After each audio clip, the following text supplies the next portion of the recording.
1971 সালের 26শে মার্চের প্রথম প্রহরে পাকিস্তানি দখলদার বাহিনীর হাতে গ্রেফতারের আগেই স্বাধীনতার ঘোষণা দেন জাতির পিতা বঙ্গবন্ধু শেখ মুজিবুর রহমান। তার নির্দেশের অপেক্ষায় থাকা বাংলার কৃষক, শ্রমিক, মজুর, ছাত্র, শিক্ষক সহ সর্বস্তরের জনগণ স্বাধীনতা যুদ্ধে ঝাঁপিয়ে পড়ল।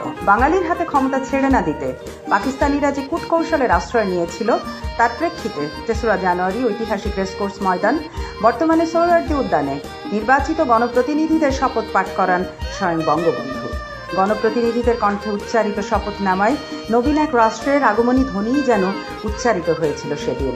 মুক্তিযুদ্ধ শুরু হওয়ার 16 দিন পর সেই জনযুদ্ধকে সংগঠিত করতে এবং বহির্বিশ্বের সমর্থন আদায়ের লক্ষ্যে 10ই এপ্রিল বাংলাদেশ গণপরিষদ গঠন এবং গণপ্রজাতন্ত্রী বাংলাদেশ রাষ্ট্রের আনুষ্ঠানিক ঘোষণা দেওয়া হয়। নবীন এই রাষ্ট্রের যে সরকার গঠিত হয় তার সাংবিধানিক ভিত্তি হচ্ছে স্বাধীনতার ঘোষণাপত্র। সংসদীয় দলের নেতা হিসেবে রাষ্ট্রপ্রধান হন বঙ্গবন্ধু শেখ মুজিবুর রহমান। তিনি কারাবন্দী থাকায় সংসদীয় দলের উপনেতা হিসেবে অস্থায়ী রাষ্ট্রপতি হলেন সৈয়দ নজরুল ইসলাম। তাজউদ্দিন আহমেদকে প্রধানমন্ত্রী সহ কয়েকটি মন্ত্রণালয়, ক্যাপ্টেন এম মনসুর আলীকে অর্থ, বাণিজ্য ও শিল্প মন্ত্রণালয়, AHM কামারুজ্জামানকে স্বরাষ্ট্র, ত্রাণ ও পুনর্বাসন, কৃষি ও খাদ্য মন্ত্রণালয়ের মন্ত্রী হিসেবে দায়িত্ব দেওয়া হয়। এই সরকার গঠনের আইনগত ভিত্তি প্রস্তুত হয়েছিল 1970 সালে জাতীয় নির্বাচনে।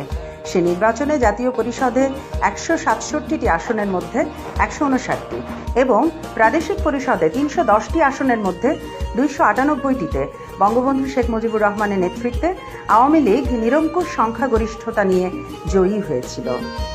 যতদিন বাংলাদেশের স্বাধীনতা যুদ্ধ চলেছে ততদিন অন্তর্বর্তীকালীন রাষ্ট্রের সংবিধান হিসেবে কার্যকর ছিল 10ই এপ্রিল গণপ্রজাতন্ত্রী বাংলাদেশের মুক্তিযুদ্ধকালীন সরকারের জারিকৃত বাংলাদেশের স্বাধীনতার ঘোষণাপত্র।